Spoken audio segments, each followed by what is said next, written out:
Hello competitors, आप सब कैसे हैं? आई होप आप लोग सब ठीक होंगे। तो आपका इंतज़ार ख़त्म हुआ, क्योंकि 72वीं बीपीएससी के लिए और 14वीं जेपीएससी के लिए और बीपीएससी एईडीओ के लिए और बीपीएससी टीचर जो आपका टायर 04 वाले आने वाले हैं, उसका क्या है कि आपका विषयवार आधुनिक इतिहास एमसीक्यू कक्षा आपके लिए आ गया है। तो आज का जो होगा, जो टॉपिक होगा हमारा, यूरोपीय आगमन होगा। ठीक है, तो आपको मैंने बोला था कल ही, जिसके लिए मैं आपके लिए ला चुका हूँ। ठीक है, तो आप लोग बेहतरीन तरीके से अब हमारे साथ जुड़े रहिएगा। ठीक है, 72वीं बीपीएससी वाले भी और 14वीं जेपीएससी वाले भी। ठीक है, और बीपीएससी एईडीओ वाले और बीपीएससी जो टीचर वाले हैं वो भी जुड़े रहिएगा। ठीक है, तो ये जैसे मैंने पॉलिटी का लगभग, अब हमारा जो वो क्लास है लगभग पूरी होने वाली है। हमारी जो पॉलिटी का एमसीक्यू जो टॉपिक वाइज जो है, आज ही मैंने आपका पॉलिटी एमसीक्यू में आपका जुडिशियल रिव्यू करवाया हूँ, जुडिशियल एक्टिविज्म करवाया हूँ और पब्लिक इंटरेस्ट लिटिगेशन जिसको पीआईएल कहा जाता है, उसका मैंने एमसीक्यू करवाया हूँ और उसके बारे में ब्रीफ नॉलेज देता हूँ। तो हमारी क्लास का जो एक मतलब होल जो एक ब्रीफ नॉलेज, पहले क्या होता है आयाम जो है कि मतलब क्या होता है कि जो टॉपिक होता है उसके बारे में थोड़ा सा ब्रीफ नॉलेज लेते हैं, उसके बाद क्या चलते हैं हम लोग एमसीक्यू पे चलते हैं। ठीक है, पॉलिटी में मैं वैसे ही करवाया हूँ, तो कोशिश मेरी रहेगी कि जैसे आपका पॉलिटी का ब्रीफ नॉलेज लेकर जैसे मैं एमसीक्यू करवाया हूँ, उसी तरीके से आपका जो है ये क्लास भी उसी तरीके से आपका चलेगा। ठीक है, तो आज का जो हमारा टॉपिक होगा और यूरोपीय आगमन होगा, यूरोपीय भारत में यूरोपियों का आगमन। ठीक है, और हमारा एक छोटा सा मुहिम है कि 1K तक जो भी सब्सक्राइबर, जल्दी से जल्दी सब्सक्राइबर बढ़वाइए और सब्सक्राइब कीजिए, और जो भी ये 1000 सब्सक्राइबर होंगे, जो भी स्टूडेंट होंगे, उनके लिए हम लोग एक गिफ्ट किया जाएगा, स्टडी गिफ्ट दिया जाएगा आप लोगों का। तो इससे क्या है कि आप हमारे, पहले तो है कि आप हमारे सब्सक्राइबर बनिए और आप हमारे टेलीग्राम से भी जुड़िए, ताकि आपकी जो जानकारी है हम तक अच्छे से प्राप्त हो जाए। ठीक है, तो प्लीज़ हमारा वेब्स एकेडमी जो है टेलीग्राम चैनल वेब्स एकेडमी 24, आप लोग सर्च कीजिएगा वेब्स एकेडमी 24 और मेरा लिंक दिया रहता है डिस्क्रिप्शन बॉक्स में। ठीक है, पॉलिटी वाला में भी आज से मैं लिंक देना स्टार्ट कर दिया हूँ, तो प्लीज़ वहाँ पे जाइएगा, कॉपी लिंक पे कॉपी कीजिएगा, आपको वहाँ जाके आप टेलीग्राम में सर्च करके आप देख लीजिएगा, जुड़ जाइएगा। और हमारे जो चैनल है वेब्स एकेडमी एकेडमी, यानी variety of exam pattern with strategy academy, उसको आप सब्सक्राइब कीजिए, नए नल्लन और पुराने भी जो नहीं किए हैं अभी तक।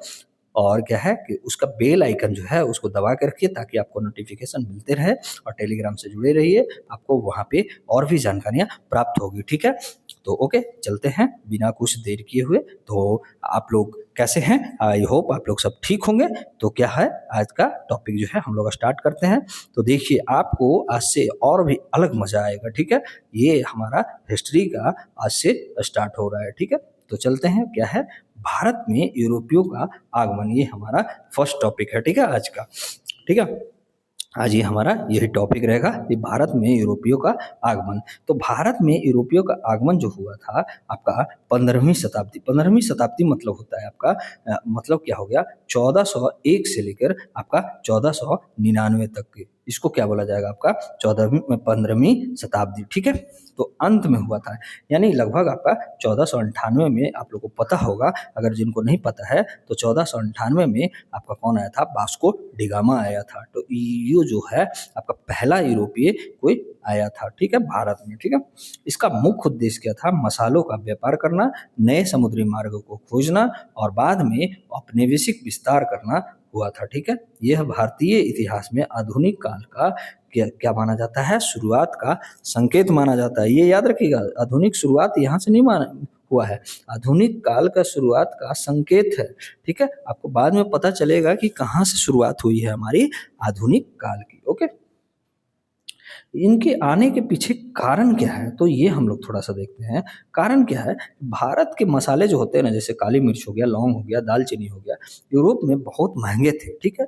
स्थल मार्ग जो पहले सिल्क रूट था, वहाँ पे क्या था कि अरबों और तुर्कों का नियंत्रण होता है। कस्तूनिया जो है ना, वहाँ पे क्या हुआ था, लड़ाई हो गया था, ठीक है? तो ये आपस में जब लड़ गए थे, तो ये जो स्थल मार्ग था, वो कट गया था। तो इसलिए क्या किए थे ना इन लोग, जैसे ये अफ्रीका है ना, अफ्रीका, इधर क्या है आपका यूरोप है, ठीक है? अफ्रीका जो है ये क्या है आपका यूरोप है, ठीक है? ये यूरोप है। तो ये क्या-क्या था आपका, इस तरीके से आपका कहाँ आ रहा था, ये आपका इंडिया में आ रहा था, ठीक है? ये आपका इंडिया हो जाता है। तो यहाँ पे क्या है यूरोप में इस ये जगह जो होता है ना, केप ऑफ गुड होप के नाम से जाना जाता है। केप ऑफ गुड होप के नाम से आपको जाना जाता है। जब मैं बाई फेस में आऊँगा, डिजिटल बोर्ड हमारे पास रहेगा, मैं आपको अच्छे तरीके से और समझा के रखूँगा। एक बार आप हमारे साथ जुड़िए। प्लीज़ आपसे रिक्वेस्ट है कि आप एक बार जुड़ के तो देखिए, हमारे साथ टाइम दीजिए। कम से कम 6 महीना, 1 साल तो किसी भी आप देखिए क्या होता है ना, जब किसी भी आप एग्ज़ाम का प्रिपरेशन अगर टाइम नहीं दीजिएगा तो कैसे पता चलेगा? आप एक बार टाइम दे के देखिए, कोई भी एग्ज़ाम है, ठीक है? मतलब अभी जेपीएससी का एग्ज़ाम है ना, उसमें देखिएगा अगर हमारा क्वेश्चन्स जो है आपको बहुत सारे क्वेश्चन्स जो हैं आपको मिलेंगे, ठीक है? तो ये भी आप याद रखिए, ऐसे ही नहीं आपको, मतलब मैं बोल रहा हूँ कि एक बार आप मिलिए, ये कीजिए, मतलब आप जुड़े रहिए, एक बार आप बात मेरी मानिए, ठीक है? तो ये आप याद रखिएगा, ओके? नए समुद्री मार्ग की खोज करना था, ठीक है? जो केप ऑफ गुड होप के तहत से गया था, ठीक है? व्यापार के साथ-साथ धर्म प्रचार भी करना और साम्राज्य को विस्तार भी करना इनका कारण था, ठीक है? अब भारत में जो है ना, आने वाले प्रमुख यूरोपीय कौन-कौन हैं? तो देखिए पहला जो आया था, पुर्तगाली आया था, यानी पोर्तुगीज़ आए थे, ठीक है? भारत में जो आने वाले पहले यूरोपीय था ना, वो कौन था? आपका वास्को डी गामा, ठीक है? कब आया था? 1498 में आया था। कहाँ आया था? आपका कालीकट पहुँचा था, ठीक है? वहाँ का जो स्थानीय जो शासक था, उनका नाम जुमरीन था। तो ये 2-3 जो है ना, आपका वर्ड याद करने की ज़रूरी है। वन डे जो एग्ज़ाम है, उसके लिए तो बहुत ज़रूरी है। आपका पीपीएससी में भी ज़रूरी है, ठीक है? आपका जेपीएससी जो 14वीं जेपीएससी है, उसके लिए भी ज़रूरी है। कहीं न कहीं आपके आपके एग्ज़ाम से रिलेटेड है, ठीक है? तो ये आप याद रखिएगा, ठीक है? मैं ऐसे ही हवा में आपको नहीं पढ़ा रहा हूँ। मैं कोई मतलब ये नहीं कह रहा हूँ कि मेरे द्वारा आपका हवा में पढ़ाया जा रहा है, ठीक है? आप पढ़िएगा तभी होगा। मेरा 30% आपका एफर्ट जो रहेगा 70% रहेगा। मेरा 37% आपका 70%। मैं आपको रास्ता दिखाऊँगा, उस रास्ते पे आपको चलना है भैया। तो ये आप याद रखिएगा, ठीक है? स्थानीय जो शासक है वो जमोरिन है और इनकी जो प्रमुख उपलब्धियाँ क्या था कि देखिए क्या हुआ, पुर्तगाली का प्रमुख उपलब्धियाँ कि गोवा को राजधानी ये बनाया था 1510 में, और भारत में जो नौसैनिक की शक्ति की शुरुआत जो किया था ना, ये कौन किया था? पोर्तुगीज़ ही, ठीक है? तो ये भी आप याद रखिएगा। और ये क्या चलाते थे? कार्ताज आपका कार्टाज सिस्टम, यानी कार्ताज प्रणाली, ठीक है? अकबर जो भी था ना, अकबर जो था आपका आपका इसके द्वारा मतलब क्या किया था, उनको भी फ्री दिया गया था। तो जब आप पढ़ोगे ना मेडिवल हिस्ट्री मेरे साथ, तो मैं वहाँ पे भी आपको बहुत अच्छे से डिटेल में पढ़ाऊंगा, ओके? आप याद रखिएगा इस इन सब चीज़ों का, मतलब ऐसा नहीं है कि आपको बेहतरीन तरीके से कोई भी, मैं मेरा जो फाउंडेशन बैच आएगा ना, आपको बेहतरीन तरीके से पूरी, देखिए क्या होता है ना, कई कोचिंगों में ऐसा हो रहा है अभी कि आपका फाउंडेशन कोर्स लाया जाता है, लेकिन वहाँ सिलेबस कंप्लीट नहीं करवाया जाता है भाई। ये आप याद रखिएगा, ठीक है? जो भी होंगे आप लोग जो जेपीएससी या बीपीएससी का जो तैयारी करवा रहे हैं या कर रहे हैं, हमारा यूपीएससी का भी जो लर्नर है, तैयारी जो करवाते हैं, बहुत सारे कोचिंगों में क्या होता है कि आपका सिलेबस ही नहीं कंप्लीट करवाया जाता है, ठीक है? तो आप एक बार मेरे साथ जुड़िए, हमारे साथ, हमारे मैम भी बहुत अच्छे, मतलब जो है उनका भी जो है पोर्शन उनका भी बहुत अच्छा है, तो वहाँ पे भी आप जाके देखिएगा उनका भी क्लास, ठीक है? और ये है दूसरा जो आने वाला था डच, ठीक है? डच कब आया था? 1602 में आया था, और पुर्तगाली कब आया था? 1498 में। तो ये आप याद करिएगा, ठीक है? 1602 में डच ईस्ट इंडिया कंपनी आया था, प्रमुख केंद्र इसका कहाँ रहा था? पुलिकट और नागापट्टिनम, ठीक है? मसालों का व्यापार में सक्रिय इनका भागीदारी रहा था, बाद में अंग्रेज से ये पराजित हो गए थे। तो ये आप याद रखिएगा।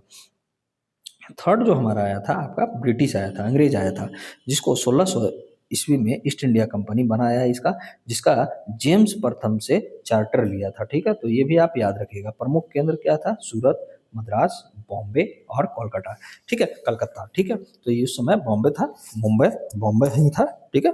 1757 का आप लोग पता होगा, प्लासी की युद्ध 23 जून 1757, ठीक है, 23 जून आपका 1757 को आपका सिराजुद्दौला के बीच आपका और आपका ये कौन था आपका क्लाइव के बीच जो लड़ाई हुआ था, उसी के तहत क्या हुआ था, ये कहीं ना कहीं ये लड़ाई जो राजनीतिक शक्ति में परिवर्तन हो गया था, ठीक है। तो आप याद रखिएगा कि प्लासी के युद्ध में हार गया था सिराजुद्दौला, ओके, तो आप याद रखिएगा।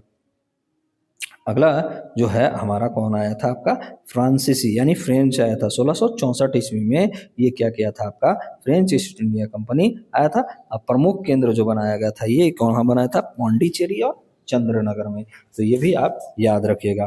प्रमुख गवर्नर इसका कौन था, डुप्ले। डुप्ले बहुत नामी है, जो आप पढ़े होंगे, ठीक है। अगर नहीं भी पढ़े हैं आप लोग को टॉपिक में पता चल जाएगा, ठीक है।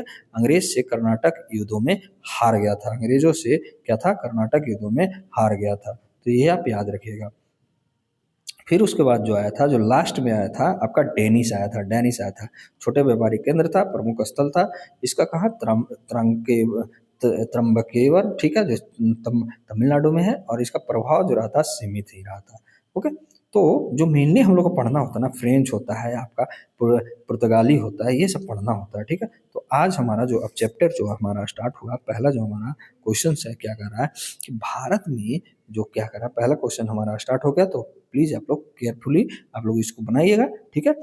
भारत में समुद्री मार्ग से पहुंचने वाला पहला यूरोपीय कौन था, तो वास्को डिगामा था। कब आया था ये, 1498 में। तो ये आप याद रखिएगा। केप ऑफ, जो मैं पहले ही बता रहा था, केप ऑफ गुड होप, ठीक है, गुड होप के रास्ते ये होकर क्या था, भारत में आपका, भारत के कालीकट में पहुंचा था, ठीक है। ये अफ्रीका हुआ, यहाँ से ये क्या आया था आपका, कालीकट यहाँ पे आया था, ओके। यहाँ का राजा कौन था आपका, राजा मतलब शासक उस समय स्थानीय शासक जमोरिन था, जमोरिन था। तो ये भी आप याद रखिएगा। इससे पहले क्या हुआ था ना, कोलंबस जो था भारत की खोज करने के लिए निकला था, भारत की खोज करने के लिए कोलंबस निकला था, ठीक है, कोलंबस निकला था। देखिए आप लोग सोच रहे होंगे कि सर भारत का खोज क्या, देखिए भारत का खोज नहीं, भारत का खोज का मतलब जो रास्ता है ना, वो समुद्री मार्ग से खोजने के लिए पहले जो निकला था वो कोलंबस निकला था। लेकिन कोलंबस कहाँ चल गया था, वो अमेरिका चला गया था, और वास्को डी गामा भारत आया था। तो ये भी आप याद रखिएगा। और मैगलन जो है ना, पृथ्वी की परिक्रमा की भारत आगमन को श्रेय, ठीक है, उसे नहीं जाता है। तो ये भी आप याद रखिएगा। ये क्या करता है, पृथ्वी की परिक्रमा का श्रेय जाता है इसका। और कोलंबस अमेरिका गया था। और बार्थोलोमिया डियाज है, वो केप ऑफ गुड होप तक ये क्या किए थे, ये रास्ता ये जानते थे, कौन, बार्थोलोमिया डियाज, ओके। तो ये भी आप याद रखिएगा। देखिए आप लोग को चारों को डिफाइन कर दिया गया। ये मैगलन जो है आपका, मैगलन ने पृथ्वी की परिक्रमा की थी, ठीक है। पृथ्वी का परिक्रमा कौन किया था, मैगलन किया था। वास्को डी गामा भारत आया था 1498 में। आपका बार्थोलोमेव डियाज जो था आपका केप ऑफ गुड होप तक आया था, ठीक है, केप ऑफ गुड होप तक आया था। कोलंबस कहाँ गया था, आपका अमेरिका गया था, ठीक है। ये आप याद रखिएगा। अगला जो हमारा प्रश्न है, आपका सेकंड प्रश्न क्या कर रहा है कि वास्को डी गामा जो है भारत के आपके किस शासक के दरबार में पहुंचा था। अभी हम लोग पढ़े थे राजा जमोरिन के पास शासक में। कालीकट जो है ना, कालीकट जो अभी वर्तमान के कोझिकड, ठीक है, कोझिकोड, ठीक है, कोझिकोड कहाँ है आपका, तमिलनाडु में है। का शासक कौन था, आपका जमोरिन था। यही शासक जो था पुर्तगाली से पहले बार संपर्क में आया था, कौन, राजा जमोरिन, ठीक है। तो ये आप याद रखिएगा। अगला जो हमारा प्रश्न है क्या कर रहा है, भारत में सबसे पहले स्थायी यूरोपीय बस्ती किसने बसाया था। तो ये किसने बसाया था, आपका पुर्तगाली ने बसाया था, ठीक है। पुर्तगालियों ने 1510 में ना, 1510 में गोवा जो है, गोवा में क्या आया था, ये क्या था, गोवा को अपनी कैपिटल बनाया था, अपनी राजधानी बना लिया था। और यह भारत में जो है ना अस्थायी रूप से, पहली अस्थायी रूप से यूरोपीय सत्ता मानी जाती है। तो ये भी आप याद रखिएगा। अस्थायी रूप से जो पहली सत्ता मानी गई, अस्थायी रूप से आपका पहली सत्ता कौन मानी जाती है, आपका पहली सत्ता जो है मानी जाती है कौन, आपका पुर्तगाली मानी जाती है। 1510 में ये क्या किया था, आपका क्या किया था, गोवा को राजधानी बनाया था। ये भी याद रखिएगा। और अस्थायी बस्ती, यूरोपीय बस्ती किसने बसाया था, तो पुर्तगालियों ने। तो ये भी आपका आंसर क्या हो जाएगा, डी हो जाएगा, ओके। तो चलते हैं अगला जो हमारा प्रश्न है, क्या कर रहा है कि कार्टेज में जो प्रणाली है यानी कार्टेज सिस्टम का संबंध किससे है, तो किससे था, पुर्तगालियों की नौसैनिक व्यापार अनुमति प्रणाली था ये, ठीक है। ये क्या करता था ना, आपका कार्टेज जो प्रणाली था, कार्टेज प्रणाली के अंतर्गत भारतीय जो जहाज थे ना, उनको क्या किया जाता था, जहाजों को पुर्तगालियों से क्या लेना पड़ता था, अनुमति लेना पड़ता था। देखिए क्या बन गया, यहीं का मेरा मेरा ही घर और हमें ही ये क्या दे रहा है, ये अनुमति दे रहा है। तो ऐसे हालात थे, तो ये भी आप याद रखिएगा। सॉरी, ओके, आगे बढ़ते हैं। क्या है ये, क्या था ना कि मतलब ये क्या दर्शा रहा है, पुर्तगाली का नौसैनिक का प्रभुत्व नीति को दर्शा रहा है ना, कि कहीं ना कहीं इसका प्रभुत्व है नौसैनिकों का। ओके, तो ये भी आप याद रखिएगा, ऑप्शन नंबर सी इसका सही आंसर होगा। ओके, अगला जो हमारा क्या है कि इस डच जो ईस्ट इंडिया कंपनी की स्थापना कब हुई थी, तो ये हम लोग देखिए पीछे भी पढ़ चुके थे। ये कब हुआ था, 1602 ईस्वी में, ठीक है, ऑप्शन नंबर बी। कब हुआ था, डच ईस्ट इंडिया कंपनी का 1602 में बनी था। और ये क्यों बना था, ये आपका मसाले का व्यापार जो करने के लिए, मसाले व्यापार में प्रमुख थी। और भारत में इसका कोई क्या था ना कि राजनीतिक जो सत्ता था ना, राजनीतिक सत्ता इसका नहीं बन पाया था, राजनीतिक शक्ति ये नहीं बनी थी, ठीक है। तो ये भी आप याद रखिए, राजनीतिक शक्ति ये नहीं स्थापित की थी। अगला जो हमारा प्रश्न है वो क्या रहेगा, क्या है कि अंग्रेजों की ईस्ट इंडिया कंपनी को चार्टर किसने दिया था, तो हम लोग पढ़े थे जेम्स प्रथम ने, पीछे हम लोग पढ़ चुके हैं। तो इसलिए हमारा ऑप्शन क्या हो जाएगा, जेम्स प्रथम ने, ठीक है। कब दिया था ये, 1600 में क्या हुआ था कि जब डच ईस्ट इंडिया कंपनी को चार्टर मिला था, इससे इससे क्या हुआ ना, अंग्रेजों को क्या हुआ, अंग्रेज जो है ब्रिटिश मतलब हुए, ब्रिटिश को क्या मिला आपको, भारत में क्या मिला, आपका भारत में व्यापार करने का क्या मिला, आपका अधिकार मिला, ठीक है। व्यापार करने का राइट्स किससे मिलता है, जेम्स प्रथम ने देता है चार्टर, ठीक है, चार्टर दिया, ठीक है, कंपनी को। ओके, तो ये हमारा ऑप्शन क्या हो जाएगा, हमारा बी हो जाएगा, जेम्स प्रथम। ओके, अगला जो हमारा प्रश्न कह रहा है, अगला प्रश्न क्या कह रहा है कि फ्रांसीसी शक्ति का सबसे महत्वपूर्ण केंद्र कौन सा था, तो कौन सा था, देखिए अभी हम लोग पढ़े थे पौंडीचेरी, ठीक है, पौंडीचेरी। पौंडीचेरी को क्या बनाया था, कैपिटल बनाया था। तो ये भी आप याद रखिएगा, फ्रांसीसी कैपिटल बनाया था, कौन बनाया था, आपका फ्रेंच लोग, ठीक है, किसको, पौंडीचेरी को। और यहीं से क्या हुआ था ना, यहीं से क्या हुआ था आपका कर्नाटक जो बार है ना, कर्नाटक जो बार है, कर्नाटक युद्ध जो चला था उसका संचालन कहाँ से किया जा रहा था, आपका संचालन जो किया जा रहा था आपका पौंडीचेरी से किया जा रहा था, ठीक है। तो कर्नाटक बार कहाँ से, पौंडीचेरी से संचालन किया जा रहा था, किसके द्वारा, फ्रांसीसियों के द्वारा, ठीक है। और कर्नाटक बार में क्या हुआ था, ये अंग्रेजों के द्वारा ये हार गए थे, अंग्रेजों के हाथों क्या हुआ था, ये हार गए थे, कौन, आपका ये फ्रांसीसी। और डुप्ले इनका सबसे अच्छा जो जाना माना गवर्नर था। तो ये भी आप याद रखिएगा। अगला जो हमारा प्रश्न है कि कर्नाटक युद्धों में फ्रांसीसियों को पराजय का प्रमुख कारण क्या था, तो ये आप याद रखिएगा, क्या, अंग्रेजों की नौसैनिक श्रेष्ठता। अंग्रेज जो थे ना नौसैनिक में बहुत श्रेष्ठ थे, ठीक है। फ्रांसीसियों के पास जो है समुद्री आपूर्ति से मतलब क्या था, काट दिया जाता था अंग्रेजों द्वारा। तो इससे क्या हुआ कि इनकी जो आपूर्ति था, देखिए रास्ता समुद्र में ही है, रास्ता जो क्या था कि मान लीजिए समुद्र का ही, और यहीं पे ये बैन लगा दे, अगर बैरियर कर दे आपका अंग्रेज, तो क्या है, इनको जो सामान आ रहा है वो तो इधर नहीं जाएगा, ठीक है। तो फ्रांसीसी के पास क्या हो जाएगा, आपका हथियारों का कमी भी हो जाएगा, आपका आर्थिक तंग भी आ जाएगा, ठीक है। तो ये क्या है कि कहीं ना कहीं इनका हार का कारण क्या बनता है, अंग्रेजों की जो नौसैनिक श्रेष्ठता था वो हार बनता था, यही उनकी अंतिम हार का जो है मुख्य कारण बना था, ठीक है। अगला जो हमारा क्या कर रहा है, प्रश्न क्या कर रहा है कि आप लोग ध्यान से देखिएगा कि निम्नलिखित में सही क्रम कौन सा है, मतलब यूरोपियों का भारत आगमन और ये काला क्रम, ठीक है, कब आया था, तो ये आप लोग थोड़ा सा ध्यान दीजिएगा, ठीक है। देखिए हम लोग पहले इसको बिना देखे हुए पहले एक बार पढ़ते हैं, पी से पुर्तगाली हो गया, तो ये कब आया था, 1498 में। फिर उसके बाद हम लोग इसका आंसर देख लेंगे, ठीक है, 1498 में। आपका आपका डी से डच हो गया, ठीक है, डच जो हो गया आपका 1602 में, ठीक है। आपका आपका ब्रिटिश हो गया यानी अंग्रेज हो गया, ये आपका आया था कब, आपका 1600 में, ठीक है, यानी 1604 में, ठीक है, या 1608 में, ठीक है, यानी डच के बाद आया था। फिर आपका फ्रांसीसी जो हो गया आपका 1600 1664 में। तो ये आप देखिएगा क्या है आपका, कौन है PDBF।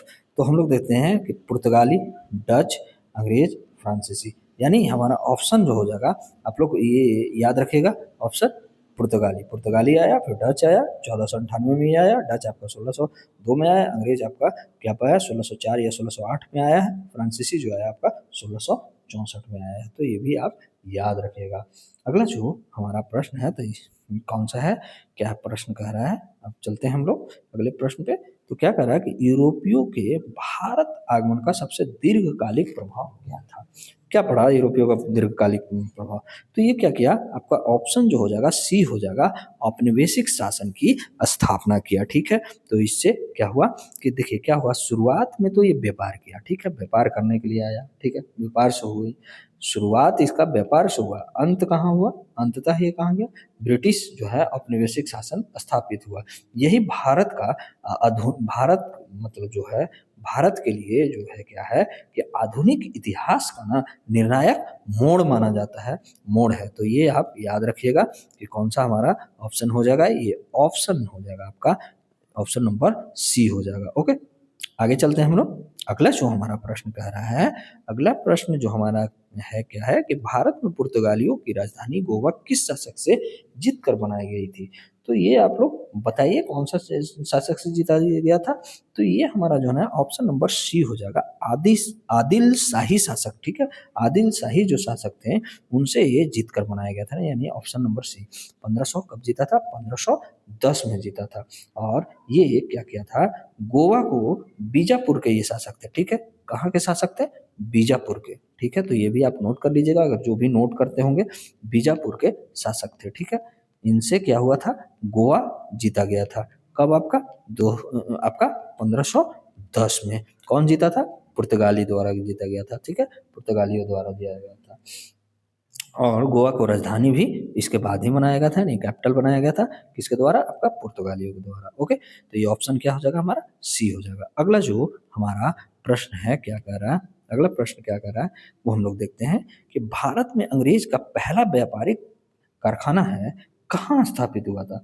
ये भैया आपका कहाँ हुआ था, इसमें थोड़ा सा डिबेट चलता है लेकिन टाइम में, लेकिन ये हुआ था आपका सूरत में हुआ था। कब हुआ था, 1613 में। कहीं पे आपका 8 भी आपका दिया जाता है। ठीक है, तो ये आपका 1613 में हुआ था, ये आप नोट कीजिएगा। ठीक है, पहला कारखाना हुआ था, अंग्रेजी कारखाना स्थापित हुआ था। जो क्या होता है कि ये मुगल काल का सबसे प्रमुख बंदरगाह माना जाता है। ठीक है, सूरत जो है ये मुगल काल का सबसे प्रमुख क्या है, बंदरगाह यानी पोर्ट माना जाता है। ठीक है, प्रमुख बंदरगाह। ठीक है, बंदरगाह माना जाता है। ओके, तो ये भी आप याद रखिएगा। अगला जो हमारा प्रश्न है आपका, कौन सा प्रश्न है, 13 नंबर जो प्रश्न कर रहा है कि निम्नलिखित में कौन सा युग्म सही सुमेलित है। तो यहाँ पे आप बताइए कि डच, डच क्या है, गोवा है, तो ये ऐसा नहीं है। ठीक है, डच डच का प्रमुख केंद्र कहाँ था आपका, नागपट्टिनम था, नागपट्टिनम था। ठीक है, तो ये भी आप याद करते चलिएगा, नागपट्टनम। फ्रांसीसियो कहाँ बसा था, भाई फ्रांसीसी कहाँ बसा था, तो ये भी आप देख लीजिएगा।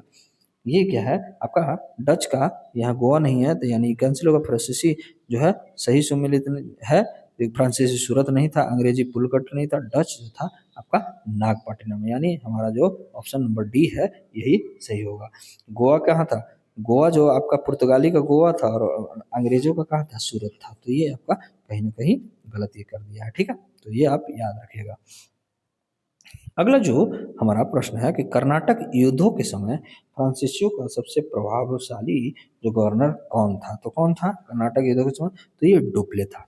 कौन था आपका, डुप्ले था। हम लोग पीछे भी पढ़ सकते हैं। डुप्ले ने क्या किया था ना कि भारतीय राजनीतिक में क्या था आपका, भारतीय राजनीति में क्या किया था आपका, हस्तक्षेप कर, हस्तक्षेप कर क्या किया था आपका, हस्तक्षेप कर क्या होता आपका, ये अपना प्रभाव जो है बढ़ाने का कोशिश किया था। उसकी नीति जो था ना, इसकी जो पॉलिसी था डुप्ले का जो पॉलिसी था वो अंग्रेजों से प्रतिस्पर्धा की थी। मतलब ये पार्टिसिपेट से पार्टिसिपेशन का मतलब क्या था आपका, डुप्ले का पॉलिसी था। तो ये आप याद रखिएगा। सबसे प्रभावशाली जो आपका कौन सा गवर्नर बना फ्रांसिस का डुप्ले, ठीक है। इस पे आपका मेंस का भी क्वेश्चंस बन चुके हैं यूपीएससी में, ठीक है। तो ये भी आप याद रखिएगा। और जिनका हिस्ट्री ऑप्शनल है ना, या हिस्ट्री उनका मेन सब्जेक्ट है, मेरे द्वारा बहुत अच्छे से ऑप्शनल आपका भी करवाया जाएगा। ओके, तो आप याद रखिएगा जो भी बच्चे हैं, जो भी जुड़ रहे हैं, ठीक है। ओके, अगला जो हमारा प्रश्न है कि निम्नलिखित में कौन सा युद्ध भारत में अंग्रेजी राजनीतिक सत्ता की नींव माना जाता है। तो कौन सा माना जाता है ये आपका, ये हम लोग पीछे भी पढ़े, पलासी का युद्ध, ये आपका 1757, ठीक है। 23 जून आपका, 23 जून आपका 1757 को ये युद्ध हुआ था, ठीक है। तो ये भी याद रखिएगा। इसी के बाद क्या होता ना कि अंग्रेज जो था ना, अंग्रेज बंगाल की राजनीतिक नियंत्रण स्थापित किया था, ठीक है। सिराजुद्दौला के समय क्या था, मीर जाफर जो था ना, मीर जाफर 1757 के बाद क्या बना था, बंगाल का नवाब घोषित किया था, बनाया गया था। कौन, आपका ये आपका अंग्रेज द्वारा। उसके बाद ही आपका आपका 1664 में आपका क्या होता है, बक्सर का युद्ध होता है। तो ये आप जब कहानी आते रहेगा, आप पढ़ते रहिएगा, मैं वो भी बताऊंगा आपको, ठीक है।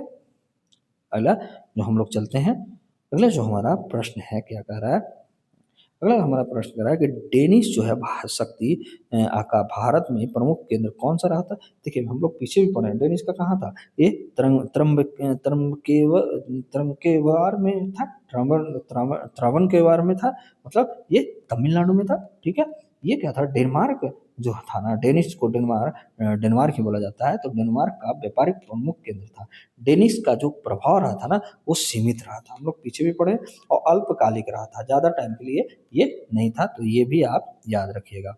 अगला जो हमारा प्रश्न है क्या कह रहा है, अगला प्रश्न क्या है, निम्नलिखित कथनों पर विचार करें।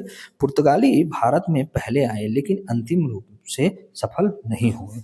क्यों अंतिम रूप से सफल नहीं हुए, ठीक है, ये भी सही है, ठीक है। तो ये हम लोग जरा इसका क्या है, ये डिटेल में ये पूछ रहा है, ठीक है।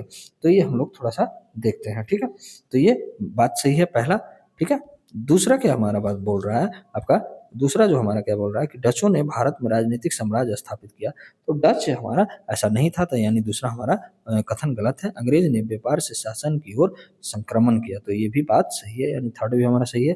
तो किसमें, 1 और 3, तो ये ऑप्शन नंबर सी में है। तो ये भी आप याद रखिए, डच जो है भारत में राजनीतिक साम्राज्य स्थापित नहीं कर सका था, और अंग्रेज व्यापार से शासक बना था, यही सबसे बड़ा इनका क्या है, परिवर्तन माना जाता है। ओके, तो ये भी आप याद रखिएगा। अगला जो हमारा प्रश्न है कि यूरोपियों के भारत आगमन से संबंधित निम्न में कौन सा परिणाम नहीं हुआ था। तो कौन सा परिणाम नहीं हुआ था, तो ग्रामीण अर्थव्यवस्था का तत्कालिक विनाश नहीं हुआ था। ऑप्शन नंबर सी क्या बोल रहा है कि यूरोपियों के भारत आगमन से संबंधित निम्न में से कौन सा परिणाम नहीं हुआ था। तो ये ग्रामीण अर्थव्यवस्था का तत्कालिक विनाश नहीं हुआ था। बाकी देखिए समुद्री व्यापार में वृद्धि हो गया था, भारतीय शासकों के बीच शक्ति संघर्ष हो गया था, क्योंकि आपस में ही लड़ रहे थे, उसी कारण तो उपनिवेश हम लोग बने थे, भारत उपनिवेशवाद की शुरुआत भी हो चुकी थी, ठीक है। प्रारंभिक चरण में जाना है कि आपका तत्कालीन जो आपका विनाश जो ग्रामीण का अर्थव्यवस्था का नहीं हुआ था, ठीक है। लेकिन दीर्घ काल में सबसे ज्यादा अगर कहीं पड़ा था तो ये ग्रामीण अर्थव्यवस्था पर ही दीर्घ काल में प्रभाव पड़ा था। ओके, अगला जो हमारा प्रश्न है कि भारत में यूरोपियों के आगमन को किस काल की शुरुआत मानी जाती है। तो ये आधुनिक काल की शुरुआत मानी जाती है। ऑप्शन नंबर हमारा सी सही होगा, क्योंकि 1498 के बाद की अवधि भारतीय इतिहास में आधुनिक काल का क्या हो जा रहा है, शुरुआत हो जा रहा है यहाँ से, क्योंकि बाहर से लोग आ रहे हैं, वहां से नए नए चीजों का शुरुआत माना जा रहा है, ठीक है। यूरोपियों के भारत आगमन में का सबसे महत्वपूर्ण पहलू कौन सा था, कौन सा था यूरोपियों का, मतलब भारत आगमन का सबसे महत्वपूर्ण पहलू कौन सा है। तो ये आपका व्यापार से राजनीतिक प्रभुत्व में परिवर्तन, ठीक है। तो ऑप्शन नंबर हमारा कौन सा हो जाएगा, आपका सी हो जाएगा। ओके, तो ये ऑप्शन नंबर सी होगा। और ये जो है ना ट्रेंड, ये यूपीएससी में बार बार ऐसे क्वेश्चंस को पूछे जाते हैं। देखिए अब अगला जो हमारा क्वेश्चन है आपका असर्शन और रीजन का आपका आगे, यानी कथन और कारण का ये आपका आया है, ठीक है। तो ये हम लोग थोड़ा सा देखते हैं क्या है इसका। पहला जो असर्शन यानी कथन कह रहा है कि 1764 का बक्सर का युद्ध अंग्रेजी सत्ता के लिए प्लासी से अधिक निर्णायक था, ठीक है। तो ये क्या है, असर्शन कथन मेरा सही है, ठीक है। आप याद रखिएगा 22 अक्टूबर 1764, ठीक है, 22 अक्टूबर आपका 1764 को ये युद्ध हुआ था, बक्सर का युद्ध, ठीक है। कारण बोल रहा है क्यों, क्यों ऐसा कि इस युद्ध के बाद अंग्रेज को बंगाल, बिहार और उड़ीसा का दीवानी मिला था। तो ये भी सही है, यानी ये व्याख्या कर रहा है रीजन का, मतलब कथन का कारण जो है व्याख्या कर रहा है, यानी ऑप्शन नंबर हमारा ए जो है आपका सही है। बक्सर ने क्या किया था, अंग्रेजों को कानूनी रूप से प्रशासनिक सत्ता को वैधता दी थी, और दीवानी मिलने से क्या हो गया कि राजस्व भी नियंत्रण सीधे आ गया अंग्रेजों के हाथ में, तो इसलिए ये सही होता है, यानी ऑप्शन नंबर हमारा ए जो है हमारा सही होगा। ओके, आगे बढ़ते हैं। हमारा क्या है दूसरा, फिर देखिए असर्शन और रीजन का क्वेश्चंस आए हैं इस तरीके से, अभी हाल फिलहाल के भी क्वेश्चंस पूछे जा रहे हैं ऐसे, ठीक है। पुर्तगाली भारत में पहले आए पर सबसे सफल औपनिवेशिक शक्ति नहीं बन पाए, ठीक है, तो ये भी सही है हमारा पहला जो है, पीछे हम लोग देखे थे। और दूसरा क्या है, वो क्यों, कारण क्या रहा, उनकी नीति मुख्यतः नौसैनिक नियंत्रण और व्यापार तक ही सीमित रहा, तो ये भी कहीं ना कहीं ये सही है, इसकी व्याख्या कर रहा है, ठीक है। क्योंकि अगर क्या है ये नौसैनिक पर ही और ये व्यापार तक ही सीमित रह गया, अंग्रेजों के जैसा है ना कि कहीं ना कहीं सत्ता ये अपना राजनीतिक हस्तक्षेप नहीं करते थे, ठीक है, तो ये आप मानिएगा। सीमित संसाधन था इनके पास और कठोर नीति था, और बदलती वैश्विक परिस्थितियों में उनकी सीमा जो है बनी रही, ठीक है, तो ये भी आप याद रखने योग्य बात है। तो हमारा जो आपका ऑप्शन हो जाएगा ये, ठीक है, ए और आर दोनों सही है, तथा ए आर ए की व्याख्या कर रही है, तो ये भी आप याद रखिएगा। अगला जो हमारा प्रश्न कह रहा है कि यूरोपीय शक्ति, और पहला सूची में यूरोपीय शक्ति है, दूसरा में इसका केंद्र है सूची में, क्या पुर्तगाली जो है आपका ये कहाँ कहाँ से है, तो ये आप हम लोग जरा देखते हैं। तो ये क्या होगा ना, देखिए क्या है, पुर्तगाली कहाँ है, पुर्तगाली केंद्र कहाँ बना था, गोवा को, मतलब आपका पुर्तगाली बी से मतलब जुड़ रहा है, ठीक है, एक का बी से जुड़ा। और दूसरा डच कहाँ बनाया था, नागपट्टनम में हम लोग, तो दो का डी है, तो 1B और 2D यहाँ यहाँ भी आ रहा है और यहाँ भी आ रहा है, दोनों में आ रहा है, यानी ए और बी में दोनों में भी आ रहा है। अगला देखते हैं कि अंग्रेज सूरत को बनाया था, तो 3C हो गया, और फ्रांसीसी जो थे आपका पौंडीचेरी। तो यहाँ से ये आपका पता चल गया कि ऐसे भी हम लोग लिख सकते हैं इसको, ऑप्शन तो हमारा जो आंसर हो जाएगा आपका बी हो जाएगा, ठीक है। लेकिन यहाँ पे एक और आपका ये ऐसे आप बना लीजिएगा, अगर जो भी देख रहा है लर्नर, तो आप लोग ऐसे बनाइएगा, पी जो हो गया आपका कहाँ हो गया, आपका जी हो गया यानी गोवा हो गया, पी गोवा हो गया यानी पुर्तगाल, आपका डच जो हो गया आपका कहाँ हो गया, नागपट्टिनम हो गया, नागपट्टिनम हो गया, नागपट्टिनम, ओके। और आपका ब्रिटिश जो हो गया, बी हो गया आपका कहाँ, आपका सूरत हो गया, सूरत हो गया। और आपका फ्रांसीसी जो हो गया से आपका पौंडीचेरी हो गया। तो ये आप ऐसे करके आप ट्रिक भी बना सकते हैं, और इसी क्रॉनिकल में आपका आया था, ठीक है, ये 1498 में आया था, ये आपका 1602 में आया था, ये 1608 में आया था, और ये आपका 1664 में आया था। तो इस तरीके से आप रखिएगा ना, ताकि आपको को याद होगा, और ताकि आप फैक्ट तो कम से कम याद रखिएगा, ठीक है। तो आगे बढ़ते हैं हमारा, हम लोग जो आगे बढ़ेंगे तो इस पे क्या है कि किस संधि ने अंग्रेजों के दीवानी अधिकार प्रदान किया था।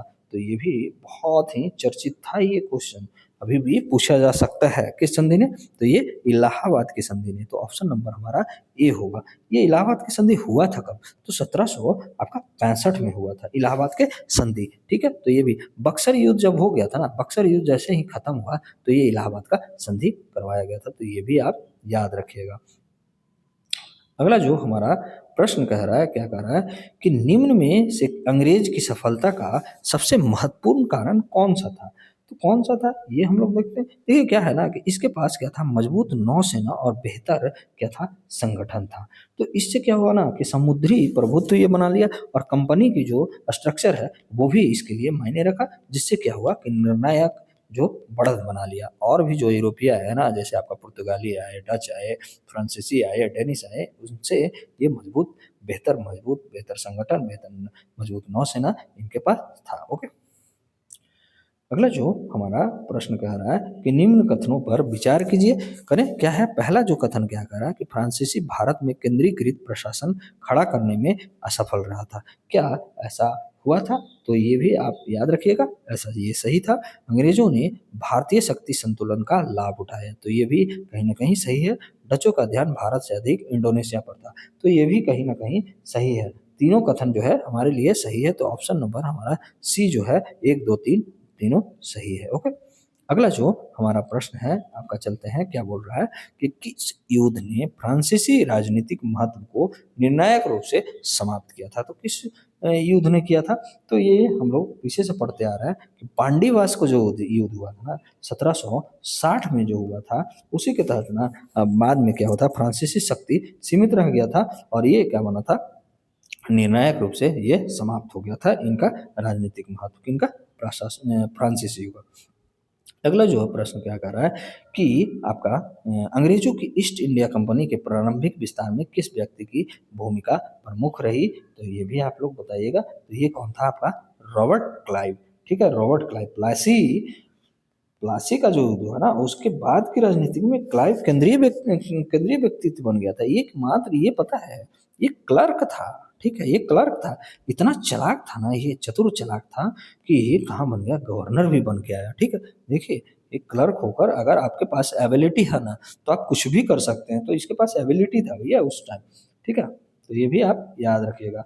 अगला जो हमारा प्रश्न कर रहा है कि यूरोपियों के आगमन से भारतीय समुद्री व्यापार पर क्या प्रभाव पड़ा? तो ये क्या प्रभाव पड़ा कि भारतीय व्यापार का वैश्वीकरण हो गया। ठीक है, ग्लोबलाइजेशन हुआ आपका इंडिया ट्रेड का। तो भारत में विश्व व्यापार नेटवर्क में और गहराई से जुड़ गया। तो ये भी आप याद रखिएगा। अगला जो हमारा क्या है, देखिए यहाँ पे है, ट्रेड से टेरिटरी परिवर्तन का सही अर्थ क्या है? तो यहाँ पे बताना है ट्रेड से टेरिटरी का सही अर्थ क्या है। तो ये आप बताइएगा। देखिए क्या है, व्यापारिक अधिकारों से राजनीतिक प्रशासनिक नियंत्रण स्थापित करना ही इसका सही अर्थ है, ट्रेड से टेरिटरी तक। ओके, तो ये आप याद रखिएगा। अगला जो हमारा प्रश्न है कह रहा है कि निम्न कथनों पर विचार करें। ठीक है, पहला कथन क्या कह रहा है हमारा कि पुर्तगालियों ने भारत में सबसे पहले तोपों और बंदूकों का संगठित प्रयोग किया था। ठीक है, तो क्या ये सही है? तो ये बताइएगा, क्या ये हमारा सही है? तो हम लोग देखते हैं क्या है हमारा, ये आपका एक सही है। ठीक है, ये पहला यही किया था। ठीक, पुर्तगाल भारत में आधुनिक युद्ध तकनीक जैसे तोप हो गया, आपका आपका तोप हो गया, बंदूक हो गया और आपका युद्ध पोत हो गया, ये क्या था आपका, लाया था। ठीक है, तो ये भी आप याद रखिएगा। दूसरा क्या है हमारा कि भारत में यूरोपीय शक्तियों के बीच संघर्ष का मुख्य कारण धन प्रचार था, ऐसा कहीं नहीं था। तो इसलिए हमारा ऑप्शन हो जाएगा ए। ठीक है, देखिए पुर्तगाली का जो देन था ना आप युद्ध में, आप याद रखिएगा इस चीज को, तोप भी, ठीक है, तोप, बंदूक, ठीक है, युद्ध पोत, ये किसका देन है आपका, किसका देन है? तो ये पुर्तगालियों का देन है। तो ये आप याद रखिएगा, पुर्तगाली का देन क्या क्या है। इस तरीके से भी क्वेश्चंस पूछे जा रहे हैं। देखिए ये PYQ का नेचर का प्रश्न है जो मैं आपके सामने लाया हूँ। ठीक है, क्या है इस प्रश्न में, जरा थोड़ा सा हम लोग देखते हैं कि भारत में डच शक्ति का पतन का प्रमुख कारण क्या था? तो क्या था इसका? ऑप्शन नंबर सी, मसाला व्यापार का इंडोनेशिया की ओर स्थानांतरण करना। डचों का मुख्य जो ध्यान था ना वो कहीं ना कहीं इंडोनेशिया था, ईस्ट इंडीज पर। ठीक है, ईस्ट इंडीज पर केंद्रित था, हो गया था। भारत उनके लिए एक द्वितीय क्षेत्र बन गया था। ठीक है, मतलब सेकेंडरी रीजन बन गया था। ठीक है, तो ये भी आप याद रखिएगा। अगला जो हमारा ये ट्रिकी क्वेश्चन है क्रोनोलॉजी का, तो ये भी आप थोड़ा सा बनाइए, देखिए क्या है। इसी तरीके से क्वेश्चंस पूछे जाते हैं, तो मैं इसीलिए आपके लिए लाया हूँ। ये आप बता भी सकते हैं। देखिए सही कालक्रम व्यवस्थित किया। वास्को डिगामा भारत का आगमन कब हुआ था? तो पीछे से पढ़ते आएंगे, 1498। अंग्रेजी ईस्ट इंडिया कंपनी की स्थापना कब हुआ था? तो 1600 में हुआ था। ये भी याद रखिएगा। डच ईस्ट इंडिया कंपनी का स्थापना कब हुआ था? तो 1602 में स्थापना हुआ था।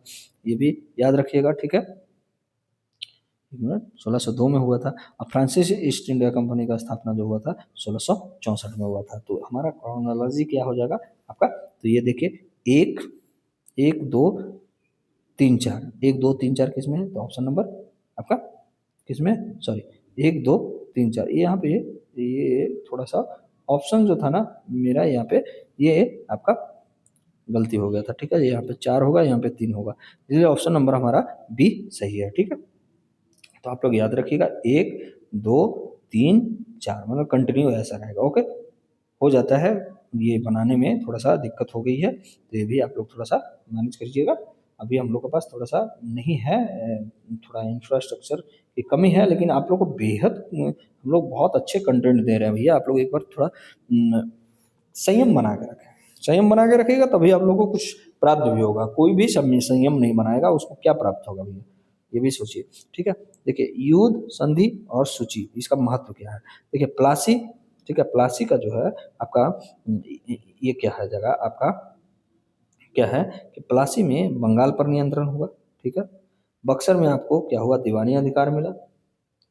ठीक है, क्या बक्सर में क्या हुआ, मुगल की बाध्यता। ठीक है, और बांडीवास से क्या हुआ आपका, फ्रांसीसियों का क्या हुआ, अंत हुआ। तो ये आप याद रखिएगा, थोड़ा सा कंफ्यूजन है यहाँ पे। देखिए प्लासी से क्या हुआ आपका, बंगाल पर नियंत्रण हुआ। बक्सर से क्या हुआ, मुगल का वैधता खत्म हुआ। ठीक है, बांडीवास से क्या हो गया आपका, फ्रांसीसी का अंत हुआ। ठीक है, और इलाहाबाद संधि से दीवानी अधिकार प्राप्त हुआ। तो ये आप याद रखिएगा। तो इसमें हमारा ऑप्शन हो जाएगा बी, वन का सी।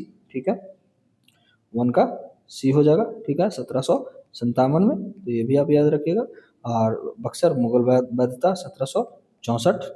ठीक है, और बांडीवास फ्रांसीसियों का अंत 1760। ठीक है, इलाहाबाद 1765। ठीक है, दीवानी अधिकार यानी ये 1765। तो ये आप याद रखिएगा। ऑप्शन नंबर हमारा बी हो जाएगा। अगला जो हमारा प्रश्न कह रहा है, अगला प्रश्न क्या कह रहा है कि आपका, एक मिनट, अगला प्रश्न जो कह रहा है कि यूरोपीय शक्तियों में केवल अंग्रेज ही भारत में सफल क्यों हुए। शक्तियों में केवल अंग्रेज ही भारत में क्यों सफल हुए, उनके पीछे रीजन क्या था, क्योंकि उन्होंने राजनीतिक शक्तियों का व्यापार से, राजनीतिक शक्ति को क्या कर दिया, व्यापार से जोड़ दिया। अंग्रेजों ने क्या किया ना कि व्यापार को राजनीतिक नियंत्रण का साधन मान लिया। ठीक है, मतलब क्या कहना कि व्यापार जो है ना ये राजनीतिक नियंत्रण के लिए ही साधन बनाया गया, और यही जो है कंपनी जो है क्राउन की प्रक्रिया की नींव बनी। तो ये आप याद रखिएगा, ऑप्शन नंबर सी। ओके, अगला जो हमारा प्रश्न है कि निम्न कथनों पर विचार करें। पहला क्या है कि फ्रांसीसी भारतीय राजनीति में हस्तक्षेप करने वाले पहले यूरोपीय थे। ठीक है, तो क्या ये सही है, तो हाँ ये हमारा सही है। ठीक है अपना, ठीक है, अंग्रेजों ने स्थानीय शासकों के आपसी संघर्ष का लाभ उठाया, तो ये भी सही है। ठीक है, पुर्तगालियों ने भारत में भूमि आधारित साम्राज्य स्थापित किया, तो ऐसा नहीं है कि भूमि आधारित साम्राज्य स्थापित नहीं किया, इसलिए थर्ड हमारा गलत है। इसलिए ऑप्शन नंबर जो हमारा हो जाएगा आपका ऑप्शन नंबर ए। ठीक है, यहाँ पे देखिए ए और सी दोनों दिया है, थोड़ा सा मिसमैच हो गया है यहाँ पे, तो ये भी आप याद रखिएगा। देखिए फ्रांसीसी क्या है ना, पहला जो कथन क्यों सही हुआ, फ्रांसीसी जो डुप्ले था आपका, जो डुप्ले था ना, पहली बार जो है, पहली बार, एक मिनट, डुप्ले ने क्या किया था आपको, डुप्ले पहली बार भारतीय उत्तराधिकारी उत्तराधिकारी विवादों में हस्तक्षेप किया था, हस्तक्षेप किया था। ठीक है, हस्तक्षेप किया था, इसीलिए माना जाता है कि फ्रांसीसी भारतीय राजनीति में हस्तक्षेप करने वाला पहले यूरोपीय था, इसलिए सही हुआ। ये आप याद रखिएगा, ऐसा नहीं सोचिएगा कि अंग्रेज था। अंग्रेज ने स्थानीय शासनों के आपसी संघर्ष का लाभ उठाया था। ठीक है, तो ये आप याद रखिएगा। ओके, कंसेप्चुअल क्वेश्चंस था। देखिए यूपीएससी का फेवरेट एरिया ये आप याद रखें। भारत में यूरोपियों के आगमन का सबसे गहरा सामाजिक आर्थिक प्रभाव क्या पड़ा था भैया, तो ये आप लोग बताइएगा। क्या था आपका, भारतीय अर्थव्यवस्था का क्या हुआ, वैश्विक पूंजीवाद से जोड़ना हुआ था। ठीक है, भारत विश्व व्यापार प्रणाली का हिस्सा बन रहा था, पर शर्त था कि यूरोपियों के पक्ष में ही था, ऐसा नहीं था कि भारत के पक्ष में था। अगर भारत के पक्ष में भी रहता तो भारत कहीं ना कहीं आज हमारा जो कंट्री है आपका यूके या आपका यूएसए से कम ना होता, क्योंकि सोने का चिड़िया कहलाता था भाई ये। निम्न में कौन सा केंद्र कभी फ्रांसीसियों का नियंत्रण नहीं रहा, सूरत जो है ना कभी नहीं रहा। सूरत मुख्यतः जो है ना आपका अंग्रेज का ही रहा था। तो ये आप याद रखिएगा, पांडिचेरी में भी बनाया था, चंद्रनगर में भी बनाया था, माहे में भी बनाया था। ओके, तो ये आप याद रखिएगा।